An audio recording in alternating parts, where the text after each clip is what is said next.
here's the curveball you was from. We thought, oh, 7 candidates take a long time.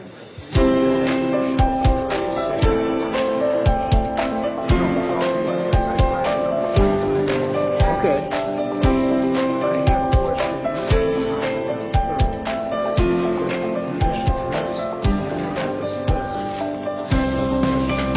Well, I don't know if I have time to go over these.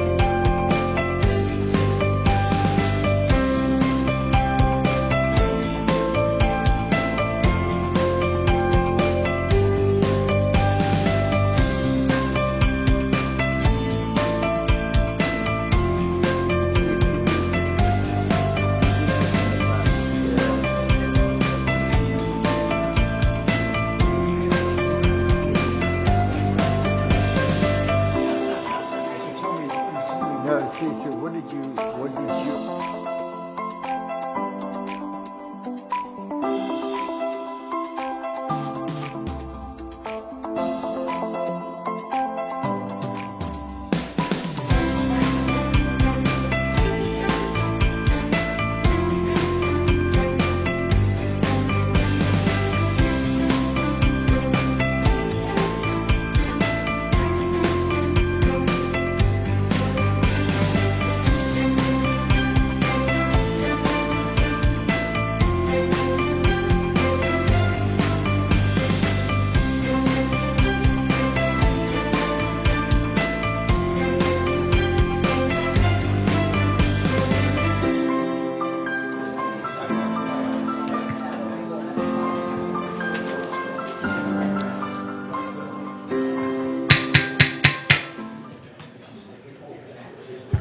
good morning, everyone. I'd like to welcome you to a special meeting, Meet the Candidates. And this meeting is to provide primarily to our corporate members, Third, United, and the Towers, input into their decision later on.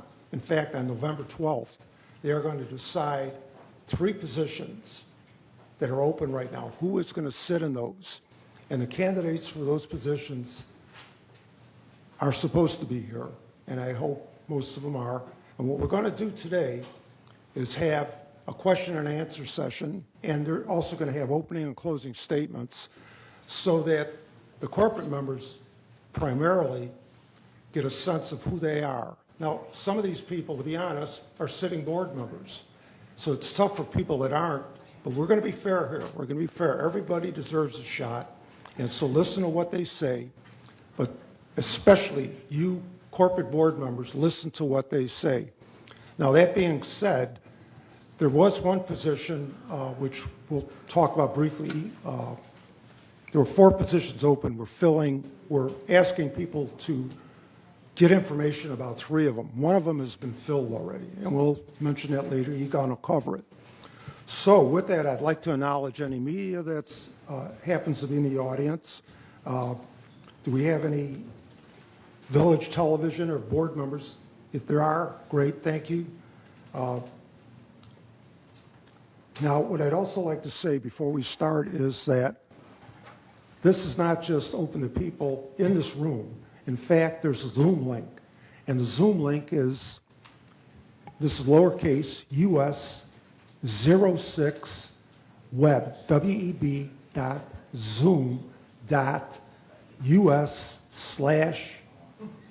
what appears to be a J / 98131257242. Fine.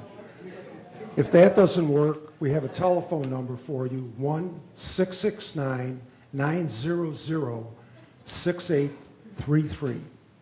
So with that, before I turn it over to the introductions, Egon, do you have anything to say initially? Yeah, well, welcome. We'll acknowledge the press, and we're recording, so Village TV can see it, board members, honored guests. I want to announce that Yvonne Horton has been selected by Third Mutual to be their delegate to the GRF board, so she will be on the board. And I think at this point, Andy will introduce our sitting candidates. Thank you. All right, thank you, Gon. Before we proceed to that, there is an order to this thing. Both Egon and I, as moderators, have the privilege of being first and asking some questions, and we have some questions. In addition to that, we've asked our corporate members to give us some input, and they have. We have a couple questions from the corporate people. Beyond that, we have a mechanism where people in the audience here can ask questions. There's a card that you would fill out and you would give to Michaela, corporate secretary. Beyond that, I gave you the Zoom link. So we'll take questions in a certain order, but we're open to questions from anybody. But remember, the purpose of this meeting is to give a comfort level to the corporate members who ultimately on November 12th have to make a decision on 3 slots. All right, with that, let's get started. All right, we are fortunate to have 7 candidates running for 3 slots. And we'll introduce them in alpha order. First one is Ellison Bach. Second one is Nancy Carlson. Third one is Jean Costello. Now, Jean is a sitting board member on the United Board. Jean's on vacation, but she has supplied us with an opening and closing statement. So the corporate members have to figure out some other way to find out what Jean's about if they don't already know. Fourth person is Richard Hall. Do I see Richard Hall? I haven't met Richard. I guess he's not here. And do we have an opening or closing statement from Richard? We don't. Okay. Mystery man, mystery man. Next one is John Kelsall. And next person is Manohar Motwani. There's Manohar. Finally, last but not least, Karen Pasella. All right. Okay, let's go to the opening statements, and I'm told this is done by a drawing that was occurred. Michaela, who's first? So what you guys can do is start with Mr. Kelsall, have them each Work go this down the way. line, and Okay. yeah, and then rotate. All right, John. Good morning. My name is John Kelsall, and I'm honored to be running for a position on the GRF board. My wife and I absolutely love this community, and it is our forever home, and we wish it the best. The reason I would like to serve on the GRF Board of Directors is because we have been residents of Laguna Woods for 13 years, and I would like to give back to this wonderful community. My goals for the future are to preserve and maintain the outstanding qualities and amenities inherent in this village. Laguna Woods Village is one of the top 10 best retirement communities in California and one of the top 5 safest cities in the state. One reason my wife and I chose to move here 13 years ago. I would like to help maintain those wonderful statistics. My driving principle for all decisions is what is best for GRF and Laguna Woods. I propose to roll in as the new guy on the block and bring fresh blood to the board.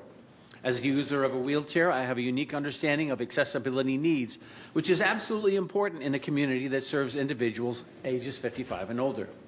I am committed to ensuring our neighborhood is both welcoming and accessible to everyone. I bring 51 years of experience in both owning my own business, working in the corporate world, and serving on various nonprofit boards. This diverse background has equipped me with a well-rounded perspective and the skills needed to make a positive impact. I believe that my blend of experience, passion for this community, and commitment to accessibility makes me a strong candidate for the board.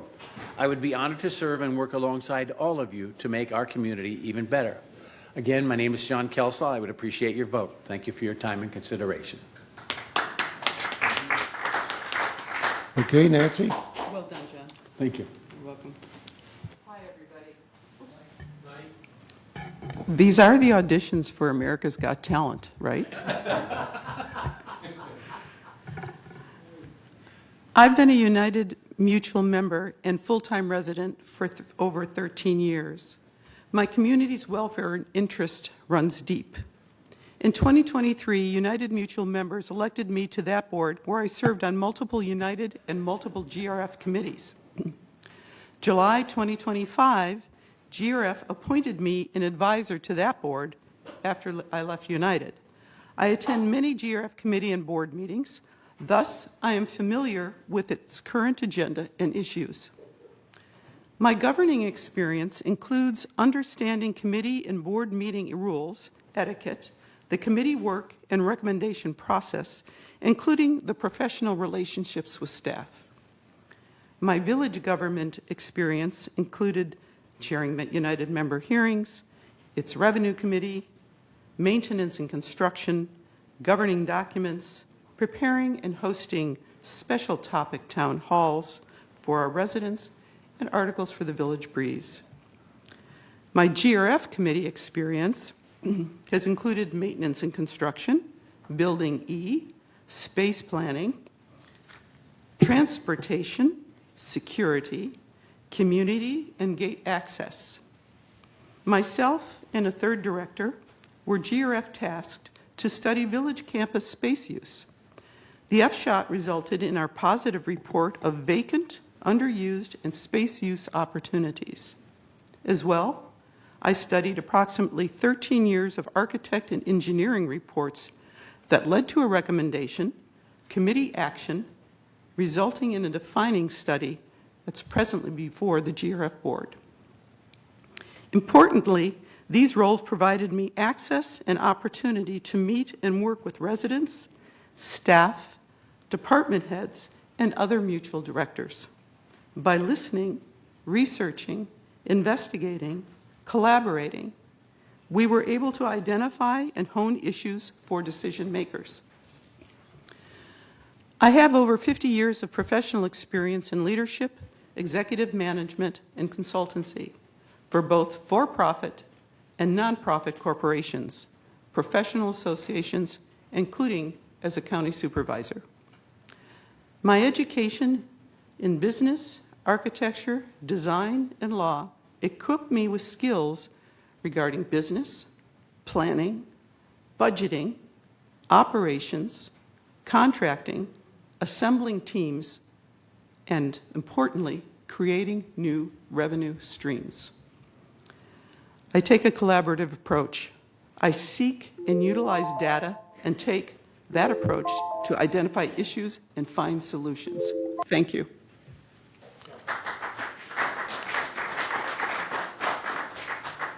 Martwar, you're up. Good morning, board members and corporate members. I came to USA in 1962 as a student, and I graduated from Wayne State University with a master's, with a bachelor's and master's, and MBA in managerial accounting. After that, I was a technical manager at Ford and GM in the newly emerging field of computer-aided engineering. After retiring, I did consulting for 10 years in various companies in the US and abroad. During 1967 to 2021, I served as a vice president and president of a HOA in Troy, Michigan. Later, I became a director of the HOA in West Bloomfield, where we started an annual wetlands cleanup project and began holding progressive dinners so that people can meet each other. I also served as a treasurer for the India Temple Group in Troy, and I did some volunteer work at Henry Ford Hospital in Michigan. My wife and I moved here in 2022. We have enjoyed the wonderful amenities of this beautiful village, like golf and swimming and bridge and social activities of different clubs. I was elected to the GRF board last year in November 2024. I have served on various committees such as finance, security, the disaster preparedness, energy committee, and mobility and vehicles committee. I also served as an ombudsman in helping many residents in resolving their safety and security issues. And I put them in contact with the proper personnel in the VMS. My goal is to keep the life in the village affordable and enjoyable for all the residents. I promise to use my previous HOA experience to bring fiduciary responsibility and financial accountability to the village. Thank you for for giving me the opportunity. I hope you will give me my support. Thank you. Carmen. Carmen. Thank you. Putting residents first. I believe GRF exists to serve all 18,000 residents. My focus is listening, building trust, problem solving, and making decisions that keep Laguna Woods Village affordable.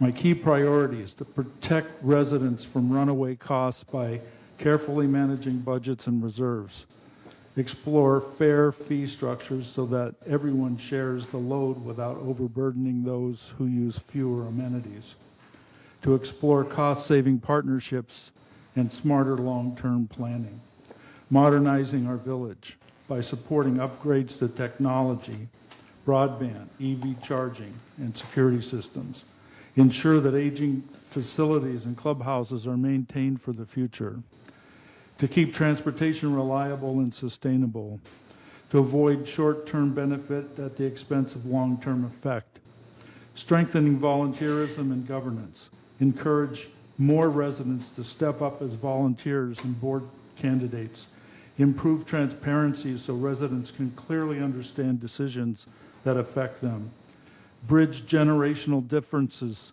to make our community stronger together, and community well-being to protect safety through effective security and preparedness planning, to support programs that enhance health, wellness, and social connections, to promote inclusivity so all voices feel heard and valued, and smart partnerships and advocacy to hold vendors accountable for cost and quality, to seek outside funding where possible through grants, renewable energy incentives, etc. Ensure compliance with state laws while defending resident interests. My commitment, I have seen the power of our village when we come together, whether it's through music or clubs or volunteerism or simply neighborly support.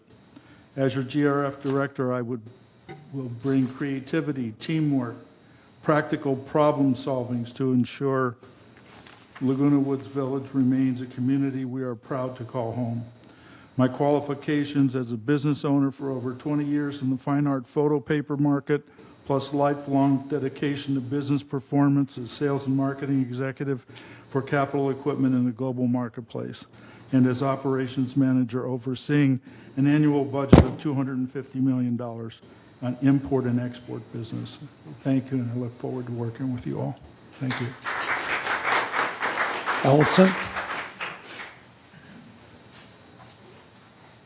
My name is Allison Bach. The very first day that I became eligible to work on the Laguna Woods Village Mutual Board of Directors, I did.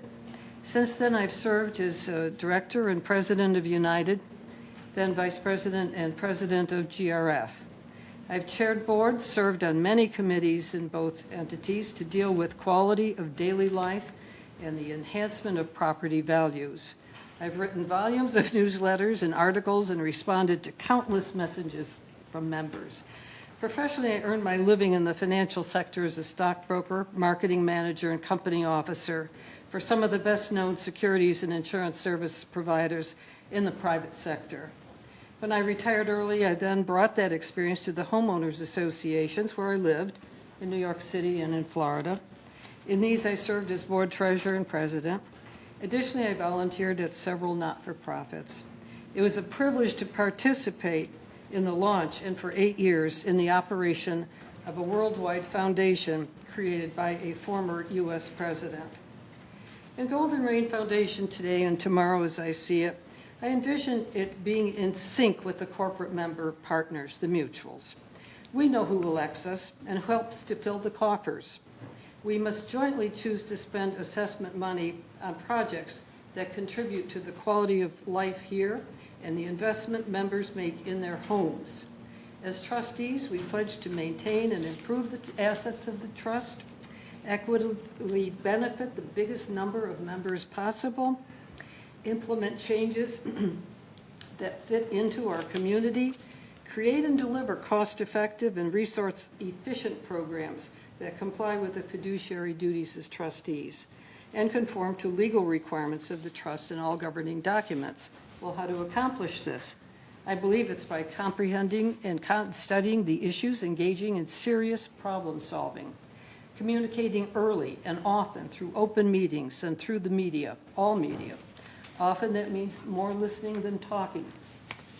Exploring all opportunities to cut costs by deferring or revising capital plans until projects are justified and realistic proposals are on the table. Demanding cost analysis of the operating budgets and researching service alternatives. Looking for better ways to serve more members through investigating what other 55-plus communities offer and using community association and trade group resources. Staying current with the advances in technology and applying them here. Reviewing and revising contractual arrangements for our joint benefit. And being unafraid of dialogue and discussion, even when it's complicated and contentious. I respectfully ask for your vote. Okay, Michaela, Yes, I could read. Jean Costello. Yes, I'll read her opening statement right now. Okay, my name is Jeannie Costello, and I am excited to announce my candidacy for the Golden Rain Foundation Board of Directors. My sincerest apologies that I cannot be with you in person today, but we are on a trip that was booked months ago and could not be changed. A little about me: my husband, Jim, and I have been residents of our community for the past 5+ years, and I am currently serving as First Vice President of United Mutual. I am deeply committed to ensuring Laguna Woods Village remains a wonderful place to live. Some background and experience. Professionally, I have over 40 years in managing the procurement and manufacturing for a multi-billion-dollar corporation, including 10 years of project management experience. This has equipped me with the skills necessary to create and manage large budgets, lead projects, negotiate and communicate effectively with diverse groups of people. Personally, I have been actively involved in our Laguna Woods community through my position on the United Mutual Board of Directors and in the Laguna Woods Village Pickleball and California Club boards and various other social, sport, and volunteer opportunities. Being on volunteer boards has taught me the value and art of building respect and consensus among peers and partners in order to accomplish great things. My vision and goals for my term are clear-cut. 1, enhance communication. Continue to foster a transparent, open line of communication between GRF, the mutual boards, VMS, and our residents. I will work to ensure that everyone's voice is heard and valued. In my current position, I have worked to turn our mutual's town halls into an opportunity to be more proactive in presenting subject matter experts with information and insight on timely topics of concern. I have also partnered with our VMS Media and Communications team to update and provide additional relevant information in the new resident information packet. 2, maintain and improve community facilities. Advocate for the efficient upkeep and enhancement of our facilities and community amenities to meet the needs of all residents. My current position on the Community Activities Committee is near and dear to my heart and has provided me with opportunities to do just that. I am also very proud of the fact that we in United Mutual were able to add 2 additional rounds of landscaping for the shrubbery and manor flower beds, something that our members have been requesting for a while now. Looking forward, one significant topic under consideration recently has been the implementation of solar panels to help minimize the effects of expected significant rate increases by generating our own electricity, at least partially. I, for one, am all for it. There is never not a good time to invest in the future power and economic independence of our community. However, with the technology and current rebate programs in place, there has never been a better time than this and may never be again. Literally, the future is now. She also discusses, for time purposes, fiscal responsibility, safety, and security. And her closing for the opening statement: I believe in active listening, collaboration, transparent decision-making, and creating a call to action. I will work respectfully and honestly with my fellow GRF board members, our mutuals, VMS, and our residents to address concerns in a timely manner. And I will not monitor and balance GRF expenditures carefully to provide maximum return on investment for our residents and mutual stakeholders. Thank you. Thank you, Jean, long distance. Okay. Well, let's get into the questions. And now what we're talking about here is, you've all said what you've done in the past. That was then. This is now. So what are you going to do for me lately? That's the real question. And we're going to try to find out where you lie on it. And here's the format. I'll ask a question, then Egon will ask a question, and then our corporate members have each supplied a question, and it's up to Charlie and Robert if they want to ask that personally. That would be great. Who could sound like them? Then beyond that, we'll bounce back to some questions we have, and then beyond that, the audience here has sent Michaela, or given Michaela, a number of questions, and we'll deal with those towards the end. So let's start it off with myself first. And this particular question, what are your top 3 goals if you are elected to the GRF board? Now, we appreciate that there's going to be overlap here. Wouldn't be surprised if you all have pretty much the same ideas, but in your talking about this, the one that you think that you really have the most fire for, please emphasize that somehow. Okay, let's go. What are your top 3 goals if you're elected to the GRF board? I guess we start off with Nancy. Am I correct, Michaela? We start, okay, all right. Darn. My top 3 goals: revenue, revenue, revenue. We need to develop some revenue streams for GRF. Of course, that's a complicated question because we're dictated by the trust and elements to that, and so it involves board discussions and meetings with legal counsel relative to what we can do. But our operational expenses is tapping into reserves, and that's targeting residents' wallets, and that's a big problem. We cannot just continue to move into the future, I believe, strictly and raising our assessments as the sole means of revenue for us. It also means, second, is that we're going to have to take a very, very serious look at the fee structure and shared costs. And the third thing is some elements of management. Now, these are lengthily answered discussions, so you asked for the 3 items that I'm off the top of my head I'm thinking of. And revenue is key in there as finding a source for revenue streaming. That's actually in my background, and I have ideas about that, but this isn't the forum for this. Is that it? All right, thank you, Nancy. Manahar. Thank you, Andy. My top 3 goals are, one is the balanced budget. We want to make sure that we don't overspend, and we still do all our projects which we are supposed to do. The other thing is the cooperation. We have to cooperate with the corporate boards and VMS to make sure everything runs smoothly. And the third thing is the safety and security. We want to maintain the safety and security for all the residents in the village. Thank you. Thank you, Manahar. Carmen. There's going to be a lot of crossover. There's going to be a lot of crossover here because I think everyone has pretty much a lot of the same goals. I would just add that reducing costs in one of my goals would be to look at absolutely every cost that we have. I'm from the Jack Welch School of Business Management, and he was 10 years CEO of General Electric Corp.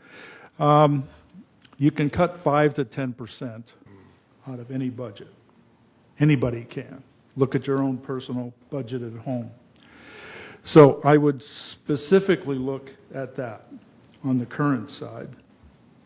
In addition to that, I would want to plan for the future with new technology to keep those costs down so that we have a guided project where we're looking at every year, every budget will have a small amount of increase to the homeowner on a regular basis, so it's there all the time, and you can count on it, and you can plan your own personal budgets according to that.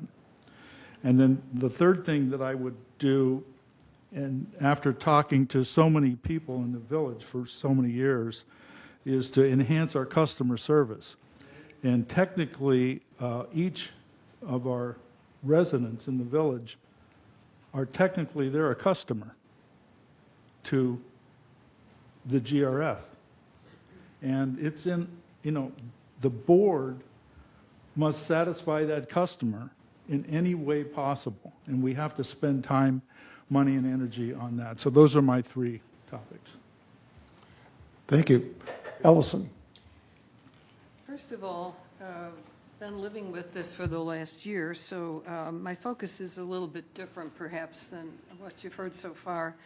One is the fiscal responsibility should be built into every single project, whether it's an operational project or a capital project. And that means carefully looking at what is proposed to be done, making sure that it's the appropriate project at the appropriate time at the right price, and getting competitive information so that we are making good choices. We're not just signing off on what's put in front of us. We look into it, we investigate for ourselves, and we are satisfied that it meets our cost-benefit analysis and the needs of our community. Financially, that is. Secondly, it's the quality of daily life. What is it that makes us feel safe and secure and that guarantees us a good time here?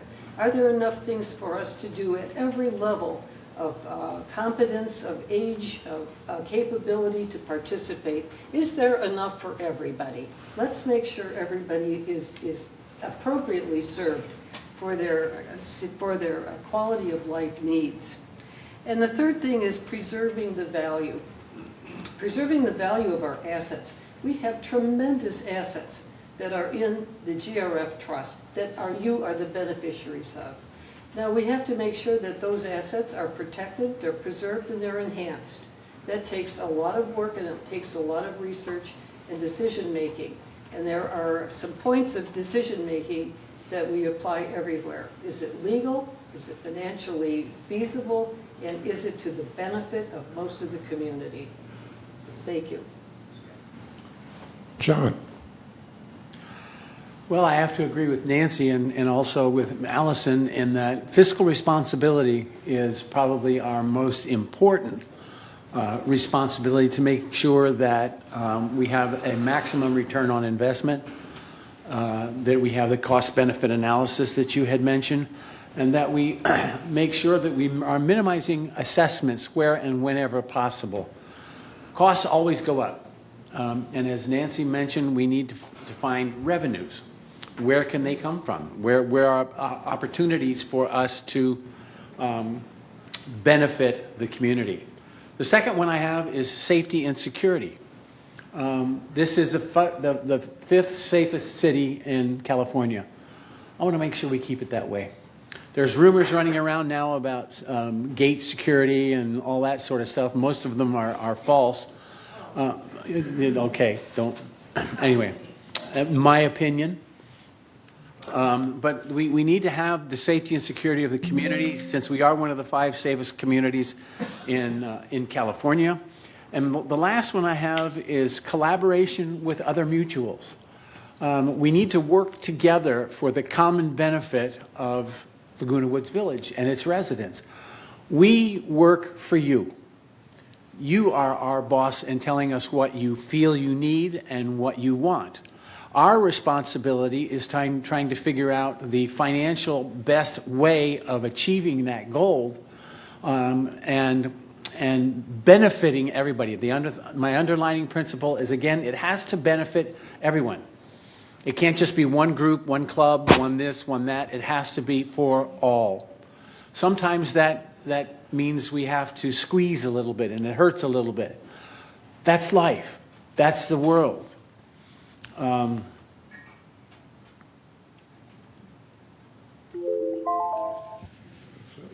That's it. That's it. Okay. Thank you all for your initial question. I'll turn it over to Egon.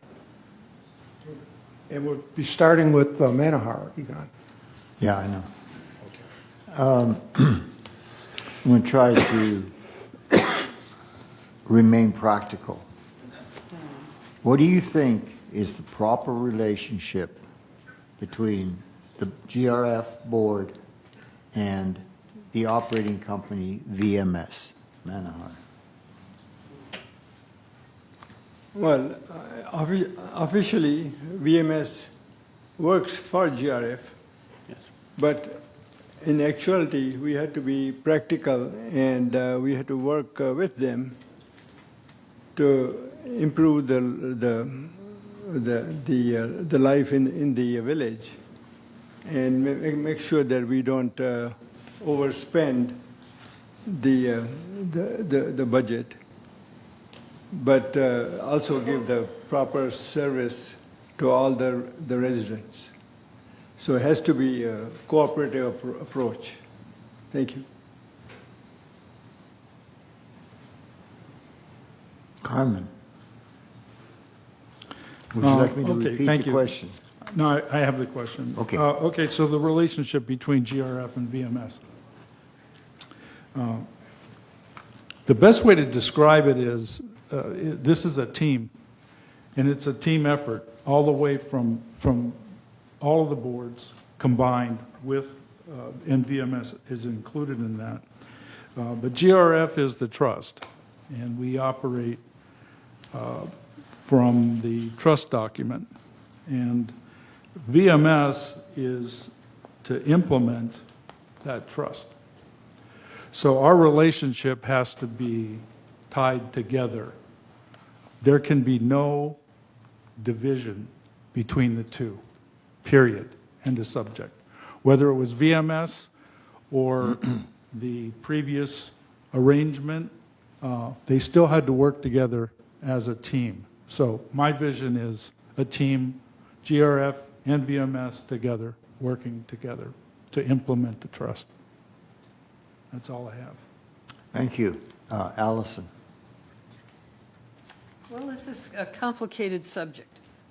This is a contractual relationship that GRF has with VMS, just the way United has and Third has, a contractual relationship with VMS.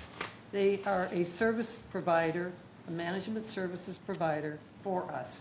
For GRF, it means that the GRF board makes decisions in the best interests of the community according to the tenets of the trust. It is then up to put the decisions in front of VMS to tell us how they might suggest implementing those decisions in the best, most cost-effective way. And we are also, to complicate this more, we are co-owners of VMS, along with Third and with United.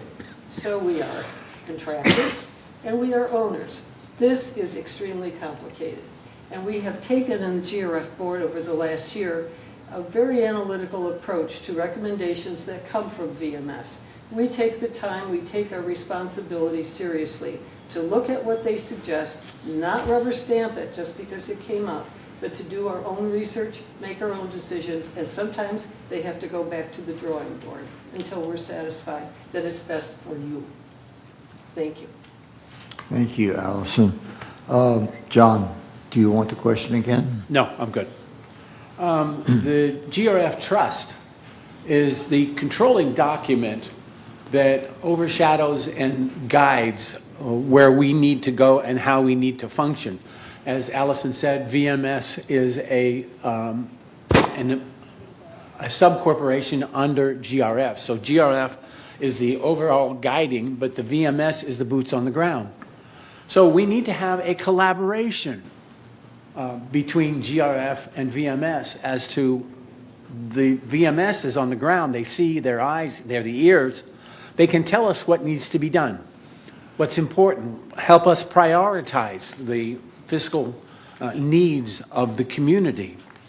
But it needs to be a mutual communication, a collaboration is probably the word that I really want to emphasize between the GRF and the VMS. We definitely have, through the trust, unique responsibilities, and we need to remember those responsibilities and function under those. Thank you. Nancy? I'm going to reiterate a little bit of what Allison said.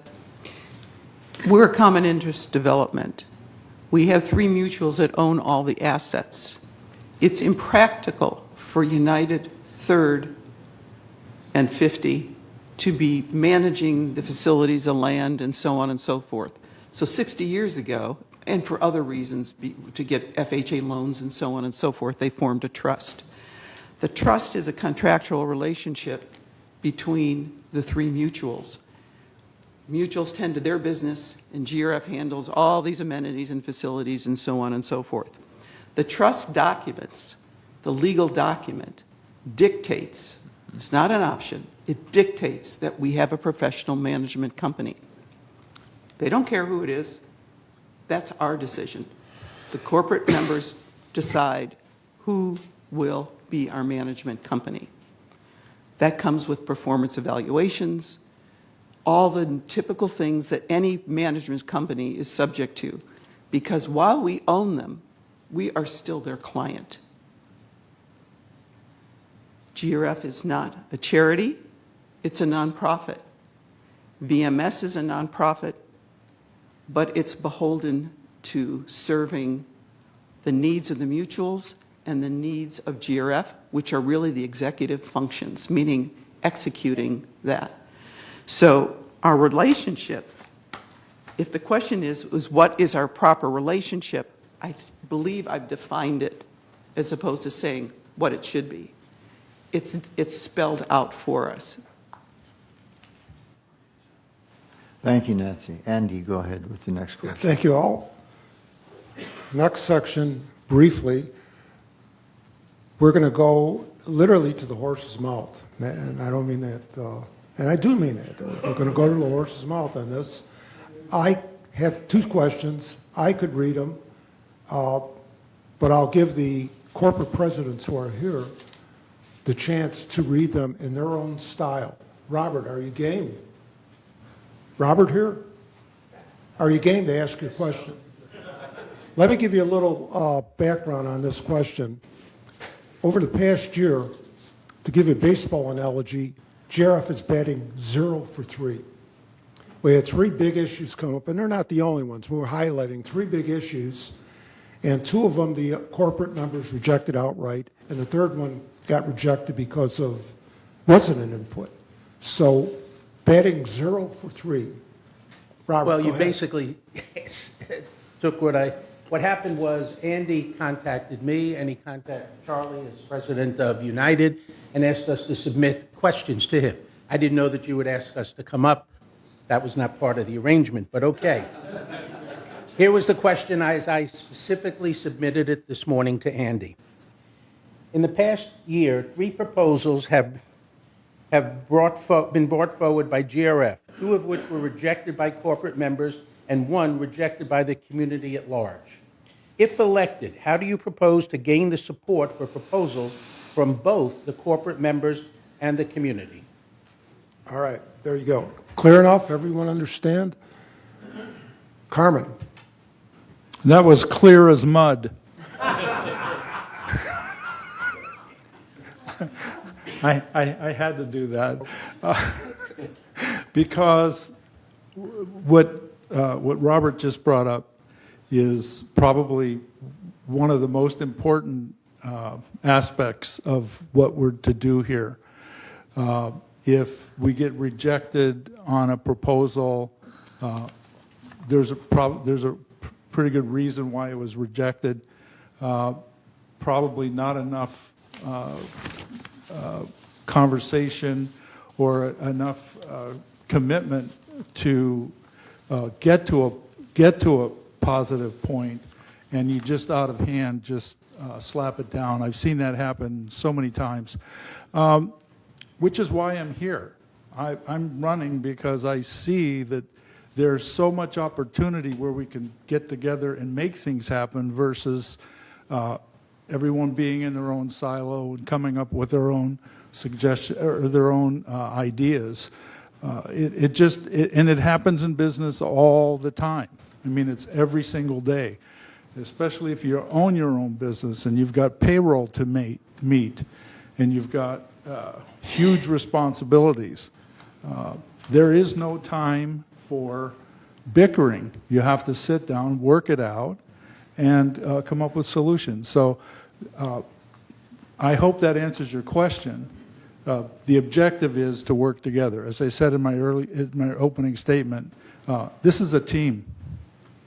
And there are different teams, but you're still pulling for the same league. Everybody's in the same venue. And back to my original statement, our customers.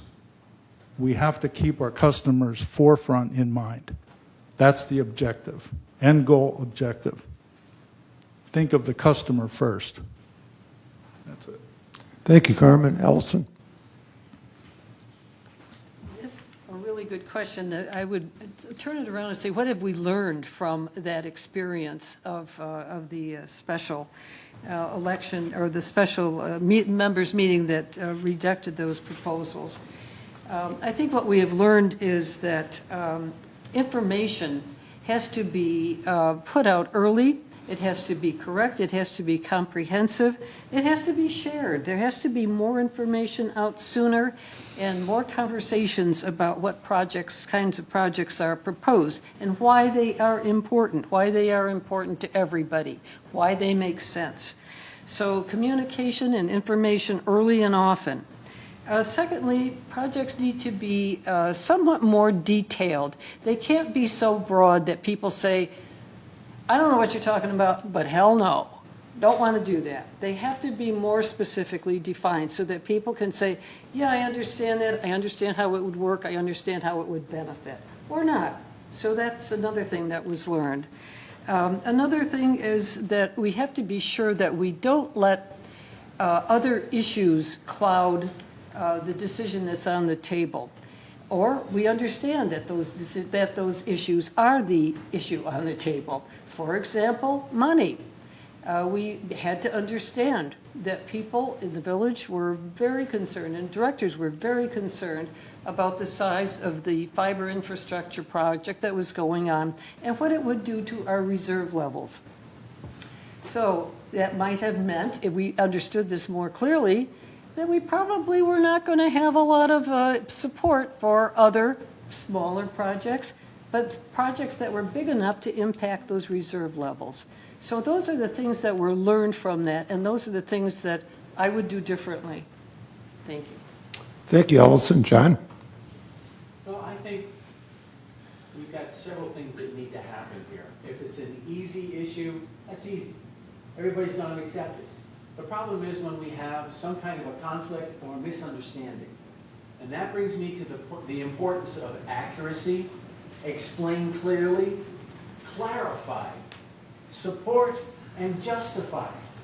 If I can justify to you something that's uncomfortable but is understandable and you understand the future benefits that will come from that, then it's going to be more acceptable and will be more able to be agreed upon by all. It's when you have the miscommunication and misunderstandings or misinformation that goes out, which we have an issue with right now. And we need to look at the cost, benefit, return on investment.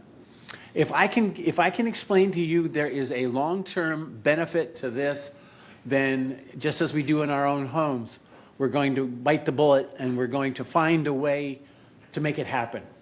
But if I can't clarify, if I can't justify, if I can't make you understand the importance of this, the relevancy, the justification for this, then nothing's going to happen. But if I can justify it and get you to understand is the key, then we have a possibility of moving forward. Thank you, John. Nancy? We have a system that essentially discusses things in the community a lot by rumor, hearsay, and innuendo. We set up and announce a special corporate members meeting where there's a major item to come up and to be voted on, and everybody goes into a panic. it's we versus them, as if the board is definitive about something. It does suggest that we need to combat groupthink and to move into a situation where we have to, on a big issue, a big money issue, which is really, or a major infrastructure change, that we need to do some individual town halls set up at special times, more than one. Because one big town hall, let's say, in Clubhouse 1, is going to be chaos. We've seen that happen before, and so GRF, for example, backs off of that. They haven't done one since. But when you break things down into elements, we're only going to be talking about A, we're only talking about B, and now that we have this great website, and we're trying to drive people to use the website, all the details are spelled out there.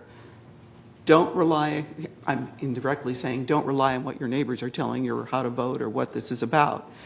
Rely on the facts and the details there so that you're educating. And then it doesn't seem so forbidding because you can make the arguments. And it's a bit incumbent upon the directors to say, for us to say, you know, we need a town hall on this, or we need several on this. We did that with Ting, and there was, despite the financial impact, there was more community involvement. So whatever the particular example that you're sending forward to us, it's basically we need to educate, and there's mechanisms for that. We need the details well explained, and that we don't have peripheral issues. In other words, don't set up meetings where we're going to be voting on 3 different items because you know they're going to say no to, they've got to say no to something. Thank you, Nancy. Manohar. As I said in my earlier opening statement, we want to keep the life for residents affordable and enjoyable. So whenever there's a new project and we want to let everybody know, so we have to communicate and collaborate.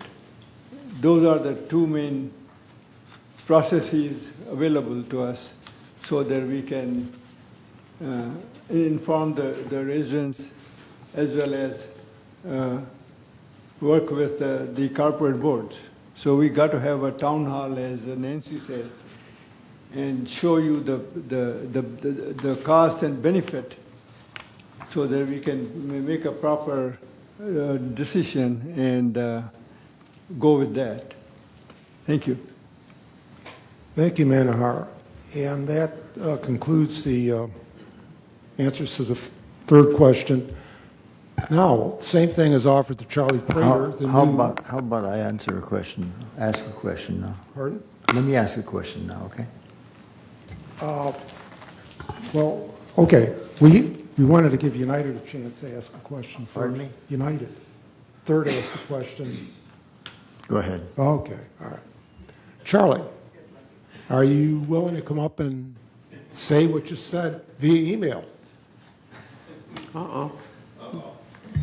No, I wasn't ready. I was not ready to come up and talk. But when I look at the candidates here, even the one that isn't here, I see this experience in the room, and a lot of good experience. So it's not going to be an easy decision, and I know that everybody will base their decisions, I hope, on knowledge and going forward with right decisions. My question, I'm going to actually join the 2 questions into one. Okay. In California, there is an HOA laws that run HOAs that we are supposed to follow in California. And there's also a set of rules that we also use in our directors with our HOAs. And my question, and I know this was going to be very easy for some of you, but what is the California law that we follow? And what are the best ruling laws that we are required to follow? And I think most of you will know this. Thank you. Okay, is everyone clear on what Charlie was asking? Okay. Ellison. corporate code, California Corporate Code, Davis Sterling, period. Is that it? That's it. That's it? Okay. That is the answer. John, that's the answer. That's what, I totally concur. Is the driving force behind the HOA California law and the rules. What else needs to be said? and Manhart, what's your take on that? Yeah, I agree with Ellison. It is the David Sterling which we have to follow. I don't know if there are any other laws. And then if we don't know something, we also have our attorney to help us. Carmen, do you have a comment on this?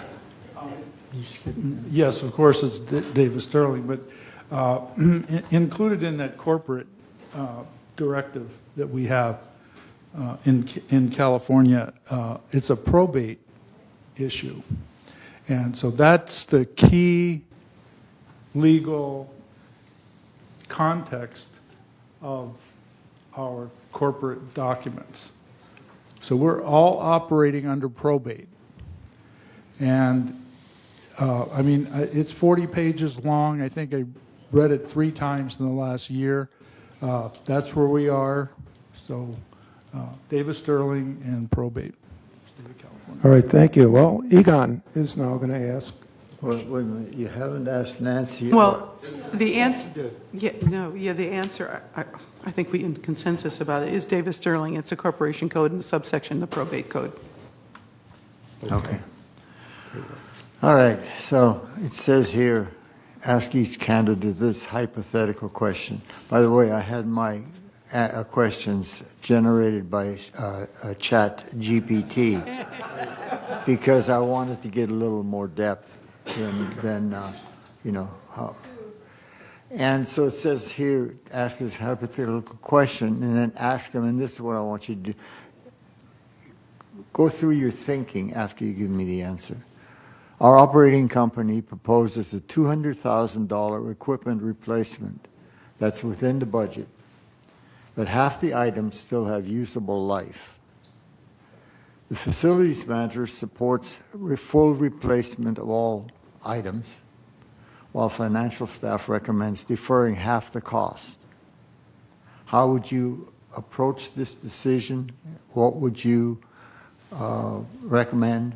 And give us your thinking. I'm going to start with Manohar on this. Okay, if we have enough money in the budget, but we still want to make sure that we are spending wisely, the items which are still usable, we should postpone those, replacing. But the ones which are not usable and we have to buy those, we should go ahead and purchase the new ones. So that would give us some money which can be used for other projects. Thank you. Thank you, Manohar. Carmen. Well, that's right up my alley. Capital equipment. If it's capital equipment, and we can ask ChatGPT what that was all about, but if it's capital equipment and you have a half-life on one piece, you can either trade it in for the new one, get rid of the old one, because the old one's going to cost you money to keep it running. And the new one, you could lease it and write off that lease aspect of it. You have a new product without going into budget. And being that it's under $500,000, we have the right in GRF to take that product and just make that happen without spending a whole lot of time and effort and energy and bouncing back and forth between 5 boards to get something as simple as getting a piece of equipment replaced. So there are many options, but that's how I would answer ChatGPT. Thank you. Allison. Well, we do what we have been doing, and that is take nothing for granted. Take a look at what is being requested, look at what is being replaced, and evaluate it. Evaluate it objectively. Is it still usable? Can it be postponed? Can it be deferred? Does it really have to be replaced? And then look at the choices that we have for replacing that equipment. Now, this sounds like a lot of work for a $200,000 decision, which is not that huge in the terms of the overall budget of GRF. But it means a lot if every single time we stop, we think, we evaluate, and we look at alternatives. And that's what we've been doing, and that's what I recommend we continue to do. Thank you, Allison. John? Well, I think what we need to look at, first of all, is what's being replaced. What is the technology? An example I can bring up right away is Ting, which is going on right now. We have a major upgrade, major cost, but we're going to get a major benefit out of it. So what is the cost-benefit analysis? Are we preparing for future new technology, new findings that are going to come in, that are going to give us better services, better living? The real thing to me is I have to look at what is the cost, what is the benefit, how are we in the evolution of whatever this issue is that we're trying to address with this technology. Are we talking about a Volkswagen or a Tesla? And really the cost-benefit analysis comes into place in my mind is the most important thing. What are we getting for our money? Is it definitely improving the lives here in Laguna Woods Village? Or is it just an additional expense? Just because something still works doesn't necessarily mean it's working at a high efficiency. It may work, but it really is not delivering the services or the products or whatever it is that we need at a reliable, efficient, and cost-effective manner. So we need to look at, is this new technology or whatever it is we're going to be bringing in going to actually be a cost decrease because of the cost of maintaining or the monthly expense on that particular product. So it's really a cost-benefit analysis in my mind that we would have to see, where's the benefit? Where's the long-term benefit? Is it really going to give us new and better results? Thank you. Nancy? You know what I like about this question, Egon? This is emblematic of how the board functions. We have an issue that comes to committee. This is precisely what happens. We discuss this. We don't just take staff's recommendation. And among the directors, they will raise these very questions. Well, should we buy it? Should we lease it? You know, my experience is when we lease it, we can buy it out at the end of the lease at a bargain basement price, so we get the best of both worlds. We preserve cash, preserve our reserves, and at the end we can buy something for a deal. That's the kind of thing that happens in these meetings. So my answer is really by providing this as an example, and isn't this tell you how a committee, how your board wants to function, that we don't take it at face value, a staff recommendation or something, because the staff may change, and somebody who made up the budget could have been, you know, a year ago and not work for us anymore. So you can see that the board and the committees take these line items very seriously. Even if the residents don't see it in the community, we do. Thank you, Nancy. Okay, Andy, your question. Well, you know, Egon, you're on a roll. Why don't you handle the next one? Gee, thanks. All right, do you want to do that? Yeah. Sure, why not? Okay. Okay. Let me ponder a couple of questions here. If I may, I'm the president of Issue 50. Oh, And we haven't had an opportunity to ask questions. Go ahead. Yes, sir, that's a good point, and I didn't have your email, to be honest with you, I didn't. I would have asked you. Good morning and thank you. There's been talk about cost sharing. And so I'd like to know what your position is on shifting costs to users from shared costs to individual costs. And if so, which costs? And as a note, I'm a golfer. I play a lot, 9 holes. I play on both courses. And I see greens which are missing huge sections of grass. And I wonder about the allocation of money and the cost sharing, because we do pay, I don't know whether we pay enough, too much. I've never been able to find out what is the cost of a round of golf. So I'm interested in this whole issue of cost sharing and who would pay for it under your preferred method. Thank you. Is that question clear to everyone? No. I mean, sort of? No. Would you put your question into one question that they can answer? Just one, one thought, central thought. Okay, what is your position on the allocation of costs to users and to the community as a whole? Very good, thank you. Everyone clear on that?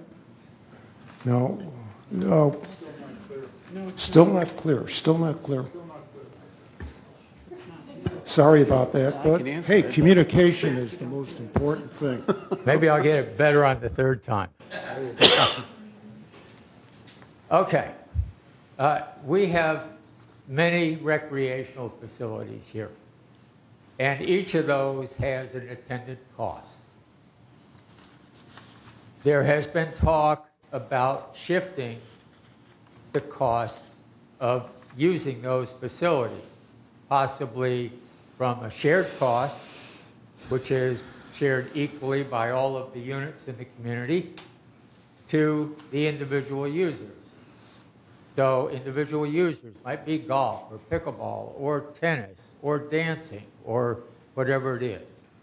So the question is, what is your position on this issue of cost sharing between sharing the cost with the community and sharing the cost with the individual user? All right, what do you think? I mean, let's try, let's get this done. I'm the corporate treasurer, and I agree with you that we need some principled look at how we pay for these things. And I would argue that there's stuff, the social contract, when we moved in here, there's an expectation that certain things are covered. And there's also maybe not such a clear expectation of what's not covered. And I think maybe that's what you're getting at. How much should the users pay? Philosophically speaking, how much should the users pay? Am I correct? Well, yeah. All right. Okay. All right. Let's start with since we had. Why don't we start with where do we finish off? We finish with me, so we start with you. You want to? Okay. You want to take it? All I'll right. take it. Yeah, it's a complicated thing, and we face it every year when we're going through the budgets about what the shared costs are, and then we have people show up with pitchforks and torches that say, you're not going to raise, the fees on to play shuffleboard or something like that. But it's a quantitative issue and it's a qualitative issue. We are a shared cost community. That's part of the tenets of the arrangement when the village was established. But what does that mean? I mean, we don't pay to go into swim in the swimming pool. We don't pay to walk onto the tennis court. If your suggestion is that we're going to have, a box there that somebody's going to have to contribute to go out and play tennis, we aren't doing that. But there are other amenities, like the golf course is a principle that comes to that you're raising, is what is a shared cost arrangement? One of the quantitative measures in determining that should be, we also look in the immediate area too. We've got golf courses out here. What does the public pay to play in a course versus what is us? I said in the beginning of this Meet the Candidates is that we have revenue issues. And in order to maintain that golfer and keep the golf course, hey, I've got to have to pony up a little bit more money to play golf, and it's going to be far cheaper than our neighbors' free course. So that's part of my social contract with my fellow residents who aren't playing golf, although I really don't play golf, but I'm using that as an example. So every item within it, if you come to the budget meetings, whether it's the Equestrian Center, there is debate about that. And fortunately, at the Meet the Third candidate meeting, that came up there indirectly. And what I believe it was one of our new directors, elects, said, yeah, in the past, we succumbed to the club's pressures. Those are my words, but the gist of it was we've caved. And we've given into the clubs, not, well, we don't want to raise the fees on this. We pay this much. No, you really don't. We're financing everything. We members are financing it. We're just trying to balance out what's coming out of our wallet in assessments versus those who are using those amenities and facilities. Thank you, Nancy Minohar. Thank you, Andy. Again, to keep the goal of affordability and enjoyability in mind, which is my goals, we have to follow the cost share we have now, which is 60-40 or something like that. So as long as people can afford to pay, we should maintain that.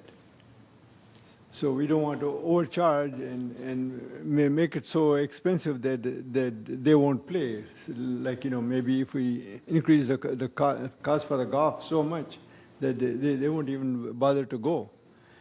So we just have to have that ratio. We should maintain the ratio so that everybody can enjoy and be able to pay. Thank you. Thank you, Minohar. Carmen? As I understand the question, the first question when you approached was, how do I know what the allocation is, or how do I know where do I get the information, et cetera, et cetera. My recommendation, and anybody that I talk to in the village, when they start complaining about something, the first thing I ask them is, well, do you ever go to a meeting of GRF or the mutual? And the answer is always no. So my suggestion is go to the meeting. As a member, as a resident member, you have 3 minutes. You come to a meeting, you sign a card, you get up and you have 3 minutes. That's the most precious time that you have in your day. End of subject. You come in, you ask a question, you're not held accountable or unaccountable.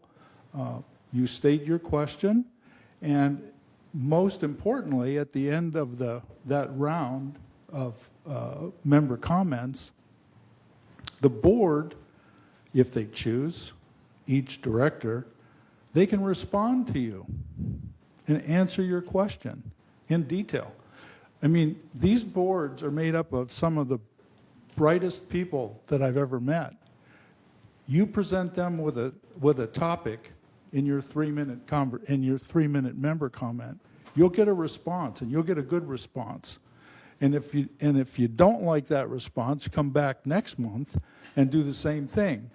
And if you don't get a response, then come back the next month. And if you keep doing that, you're going to get an answer. Trust me. I've been there. I've done it. So that's my answer. Thank you, Carmen. Ellison?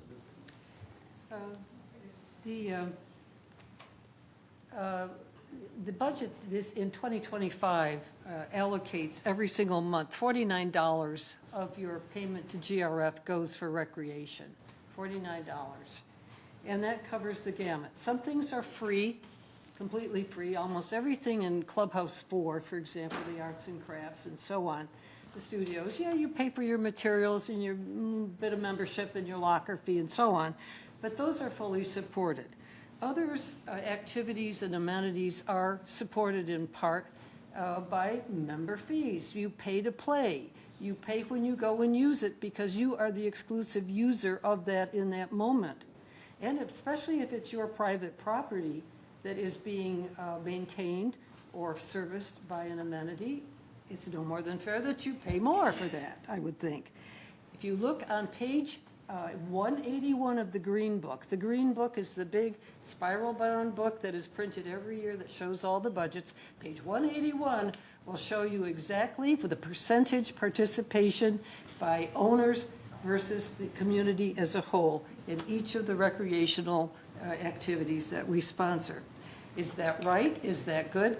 That is something that we debate every single year in the budgeting process. What is right? What is correct?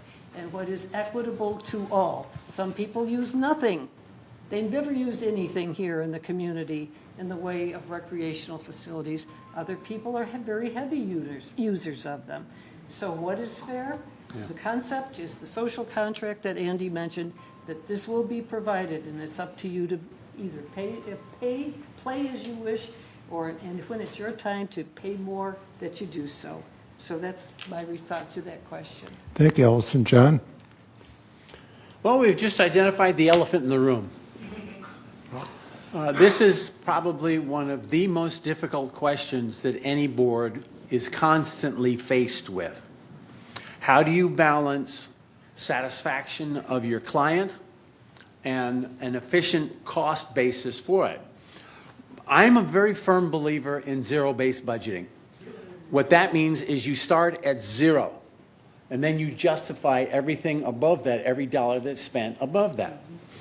Golf came up, which is, we have many golfers, and it's shared. The expense of that is shared by by everybody in the community, as Allison pointed out. Is that fair? Well, I have to say yes and no. Yes, it's fair because there's no other way to do it. No, it's not fair because, as she pointed out, I don't play golf, but I still pay for the golf course. Okay, I think that's reasonable for me to be able to support my neighbor to be able to go and enjoy a round of golf. At the same time, I would be expecting my neighbor, the golfer, to reasonably pay for his or her use of that golf course. So coming back to zero-based budget, what is the actual cost for whatever that program is? Let's figure out where that is. Let's figure out how much of that. We've got $49 from GRF for recreation. How much and how well can we share that around all of the different 250 clubs and recreational projects and things that we have going on? The last thing I'm going to say is we're not going to make everybody happy. There's going to be somebody that's not happy because we're not living in a perfect world. And some of us just have to buck up and say, okay, I'm going to pay $1 for somebody else to enjoy something. They're going to pay $1 for me to enjoy something I'm doing. It's a shared thing, but it is an elephant in the room. There is no right answer. Bye. Thank you, John. Before we move on to the Egon's question, to the people in the towers, sorry for the, no disrespect, Mont, just happened. You are an equal partner when it comes to GRF in getting all this done. Third United and the towers are equal partners in getting the message, getting the mission done for the residents. And you have a set of residents, and then there's a broader set of residents. We all need to work together. So, as was stated some way, that get involved, and you guys are involved, and that's great. Hope to see more of you. And thank you. Egon. Yeah. First of all, who are we going to start with? I don't know where we are. So, well, let me go with this.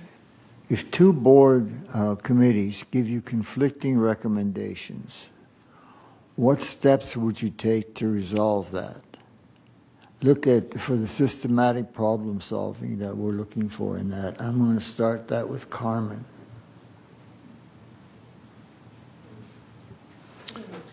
Okay, so the way, you want me to read it again? No, I understand the question. Okay. So,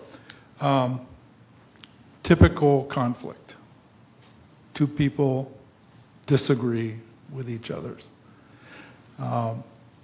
Happens every day. It happens in all walks of life. It happens. Every transaction is a plus and a minus.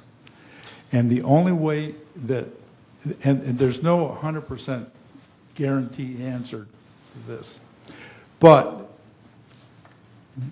in my belief, if you work together, you hammer out the details, you'll find somewhere between the two there's a misunderstanding. That's been my experience all my life, is there's always two sides of a coin, there's always two sides to a story, and you have to look at both of them. Now, I haven't been on any of the boards. I'm kind of a newbie here, but I was an advisor for the Media and Communications for about 4 years. No voting, but I always listened to what everyone said. Very rarely did they get to a situation where there were loggerheads and they couldn't come to an answer. So I think if you build the trust and the operational trust within the committee itself, that should prevent the loggerheads. And if people work to, if their goal is to work together to start with, then you should, at that point, eliminate that problem. So I'm looking at it from a preventative standpoint. Thank you. Allison, do you need the question again? No, I think this reminds me of working in a heavily regulated industry, as I did, and the many conflicts that arose that required negotiations and conflict resolution. And of course, there's a very famous program that was popular a few years ago called Getting to Yes. And it was used extensively by businesses and universities in conflict resolution and in finding solutions. There are a couple of principles out of that that have stuck with me. One is that there's always a tomorrow. There's always a tomorrow. And things that are done today can be undone tomorrow. And depending on who's in power, you may find yourself on the wrong end of it sometimes, and you might not like it. And people remember. So there's always a tomorrow. And secondly, a good solution is characterized by everybody walking away from it feeling just a little bit miffed. They didn't get everything they wanted, right? So if we bear those things in mind when we are in loggerheads with each other, that there's always a tomorrow, and we're all going to walk away feeling just a little bit, sorry that it went that way. We have to live with it. That is reality, and that's what conflict resolution teaches us. Thank you, Allison. John? This comes back to the universal thing that's always out there called communication. We've got two conflicting recommendations. We came from different planets. What's the basis for their recommendations? How real is it? How justified is it? I say we break it down to its minimum elements and then do zero-based budgeting. Go from the bottom up. What is most important? What is a priority? Justify from the bottom up so that we can, as Carmen said, where is the misunderstanding? There's going to be some of the conflict is real. There's very large possibility that part of that conflict can be rumor or just plain misunderstanding. Prioritize each single piece. And so long as we're not politics never can solve anything. They're always at each other's loggerhead. So if we can keep politics out of the conflict resolution, as Allison pointed out, and get to the real meat of the matter, and make sure that they're, like you said, everybody walks away a little bit miffed, and nobody walks away a superb winner, and everybody else walks away a huge loser. Where's the common ground? Seek common ground and prioritize from the bottom up so that you can all better understand what the actual issue is that we are trying to address from these different recommendations. And where did the recommendations, what's the basis for the recommendations? They may have, there may be some good information from the people who made this recommendation, good information from people that made this recommendation. You put them together and you may have found common ground. Common ground is always what you're looking for, and getting the yes is always the bottom line. Thank you, John. Nancy? I'm kind of flashing on the question that Egon raised previously about the piece of equipment. I like to think in terms of examples. It makes it simple to kind of explain to people and think it through yourself. But I want to say my corporate training, but it's been so many years, it becomes second nature. Like Allison said, the first thing that I've always done is, what do we agree on? The most simple thing. We agreed to make this acquisition. There's the seller and the buyer. A company that was making acquisitions. Do you want to sell? Yes. Okay, there's the first agreement. We want to buy? Yes, we're very interested.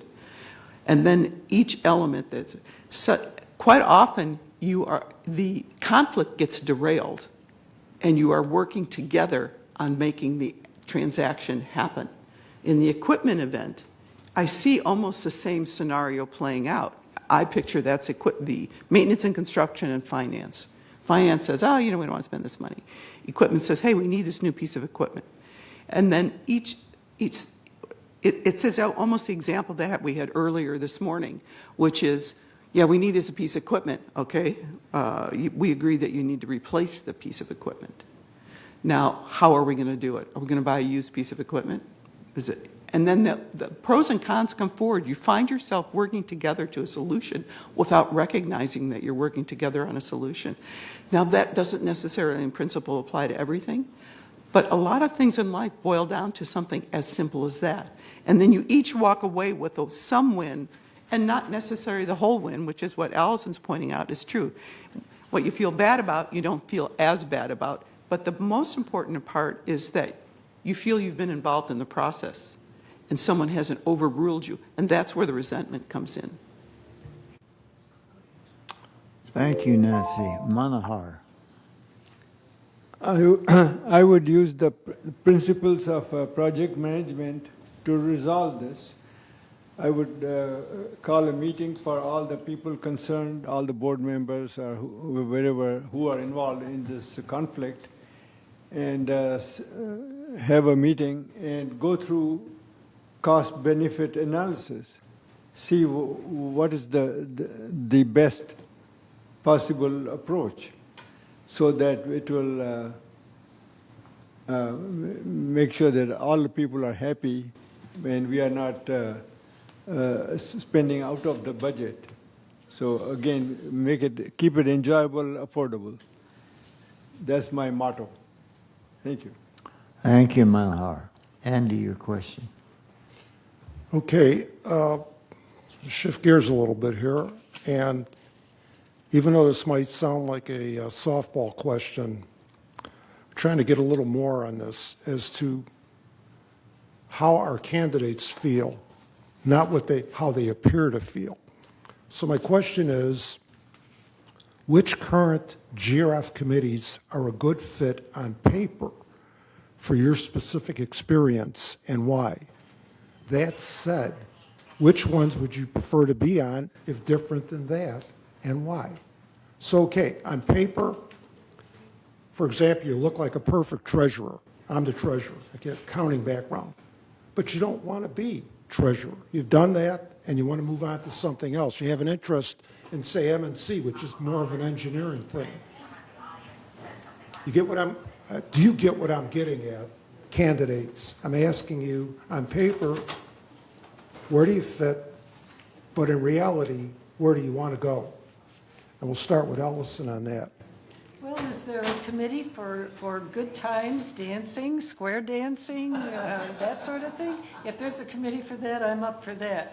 No, actually, I really have to stick with my expertise. I like being on Finance Committee. I enjoyed being on landscaping when I was on that. And the Revenue Ad Hoc Committee was, to me, very rewarding. But to expand out beyond desire to do some square dancing and good times, no, Okay. I'm good. Fair enough. Thank you. John? Well, I'm already on the Disaster Preparedness Task Force. I'm the area coordinator for Part 3, so that's a logical one for me to answer. Not having been on the board, I still don't know and fully understand what they are, what the issues are, what the concerns are. So I don't know exactly where I can contribute the most. I would wait to get on the board, learn more about GRF, find out where I have some expertise that I can use and bring to the table so that I'm contributing rather than just being a bump on a log. And my grandma used to say, two heads are better than one, even if one of them is, even if they're both cabbage heads. So, so communication again is a one that I feel is extremely important. The Disaster Preparedness Task Force I'm integrally involved in right now. So I would have to wait till I got on board, learn what everybody else is, find out where the holes are that I might be able to fill and have some expertise that I can contribute. Bye. Okay, thank you, John. Now we'll move on to Nancy. I want to say, John, don't worry, we all started where we weren't on the boards. And so it is a launch point. So I hope the voters don't hold that against an individual because they aren't. And sometimes our history is that we do. So having said that, the things that I'm with Allison, I want to learn some, have some fun. But the things where I understand and what I think serves the purpose of the board would for me to be candid, whether I want to say it out loud or not. But it is in the revenue ad hoc, I think we should have a revenue, some connection to that, even if it's a subset of finance. So that's important. CAC is important, but if you're on finance, CAC is really feeding that. There is a very strong connection between the two of those. So because I see those as challenges and opportunities. Where we need to be going in the villages, I really want to see us develop some, fundamental other revenue sources so that we're not just targeting the residents' wallets. We are in an interesting economic ecosystem here, and so I'm thinking that those are best use of me. Thank you, Nancy. Manohar. Based on my experience, I would be a good fit for the Security Committee, the Disaster Preparedness Committee, the Energy Ad Hoc Committee, and the Mobility and Vehicles Committee. And all those committees, I am currently a member in addition to the Finance Committee. So I think I have a good fit for all these committees I am on. Thank you. Thank you, Manohar. Carmen. As Nancy said, finance and CAC are pretty much very intertwined. I think, my objective is to keep the costs down as much as possible. So I would imagine on paper I would want to be on the Finance Committee. And that tied, connected to CAC. I've been involved with every aspect of the activities in the village for 8 years. I've worked in all of the clubhouses. I've worked with most of the clubs on different levels. So I think I would probably end up in CAC, even though I would have one foot in the finance because that's driving they work hand in hand, and I think you have to have a grasp of finance and activities to put them both together. So I would say on paper and finance, and in practicality, probably CAC. Thank you, Carmen. Point of procedure, Michaela. I have never done this before, so we are scheduled to go to 12:30. So we're just about midpoint, a little past midpoint.